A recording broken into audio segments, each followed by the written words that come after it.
Assalamualaikum warahmatullahi wabarakatuh.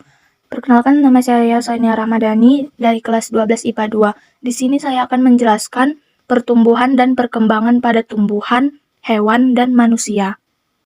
Yang pertama adalah perkecambahan. Pada proses perkecambahan bisa dilakukan hanya menggunakan kapas dan air saja. Mengapa? Karena perkecambahan diawali dengan proses imbibisi.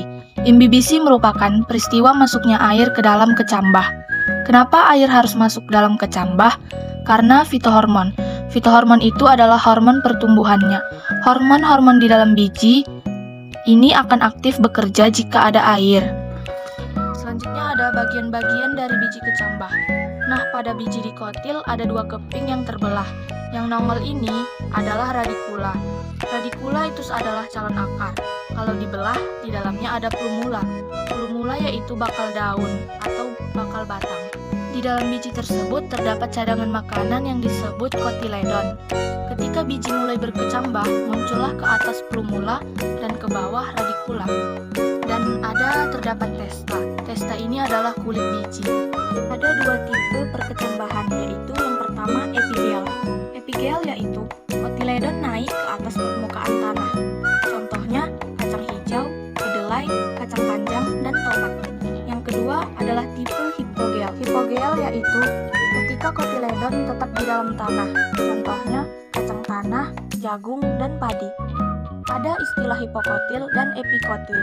Hipokotil adalah bagian-bagian organ tumbuhan yang ada di bawah kotiledon. Kalau yang berada di atas kotiledon itu adalah epikotil. Selanjutnya adalah pertumbuhan primer dan sekunder.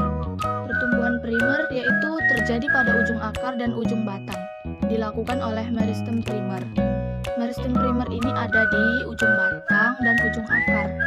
Bagian pucuk tumbuhan menghasilkan auksin untuk memicu proses pemanjangan. Pada ujung batang terdapat 4 zona yang ada, yaitu zona pembelahan, zona pemanjangan, dan zona diferensiasi, serta zona permanen.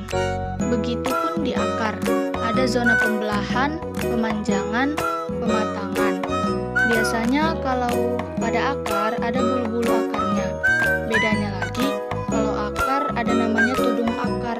Fungsinya untuk melindungi akar dari terlalu banyak air yang masuk sehingga menyebabkan pembusukan. Yang kedua adalah pertumbuhan sekunder. Pertumbuhan sekunder ini dilakukan oleh meristem sekunder. Jaringan yang melakukan pertumbuhan sekunder ini adalah kambium dan kambium gabus atau velogen. Fungsinya untuk melakukan pelebaran akar dan batang. Selain kambium, ada kambium gabus atau velogen. Velogen ini kambium yang fungsinya menumbuhkan jaringan gabus. Pertumbuhan dan perkembangan pada hewan dan manusia. 1. Pertumbuhan fase embrionik. Pertumbuhan fase embrionik adalah pertumbuhan yang terjadi selama di dalam kandungan atau telur yang belum menetas. Sejak munculnya zigot, zigot itu akan membelah menjadi 2, 8, 16, dan 32.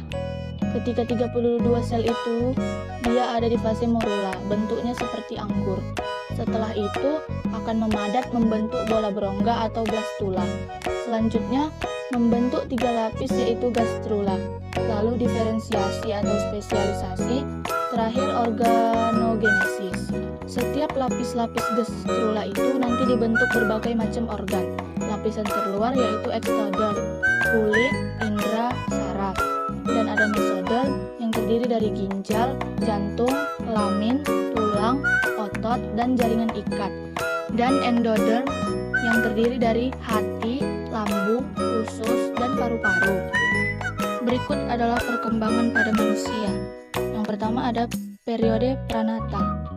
Konsepsi sampai dengan 9 bulan dalam kandungan. Yang kedua, periode infansi, yaitu dari lahir sampai 2 minggu. Yang ketiga, periode bayi 2 minggu sampai 2 tahun. Yang keempat, periode anak 2 sampai 12 atau 13 tahun. 1. Periode anak awal 2 sampai 6 tahun. Yang kedua, periode anak akhir 6 atau 7 sampai 12 atau 13 tahun. Yang kelima, periode remaja.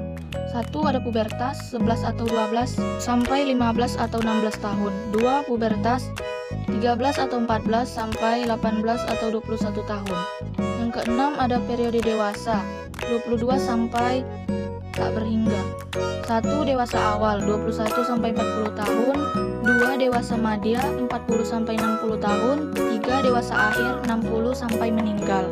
Yang kedua ada pertumbuhan pasca embrionik, yaitu ada 2. 1. Regenerasi.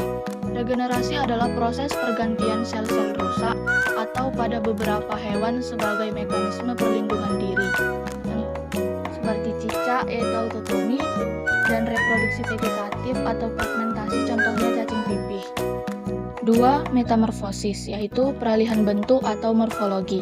Ada metamorfosis sempurna, urutannya yaitu telur, larva, pupa, dewasa, contohnya kupu-kupu. Yang kedua ada metamorfosis tidak sempurna, urutannya telur, nimfa, dewasa, contohnya belalang. Sekian dari penjelasan saya tadi mengenai pertumbuhan dan perkembangan tumbuhan, hewan, dan manusia. Apabila ada kesalahan, mohon dimaafkan. Assalamualaikum warahmatullahi wabarakatuh.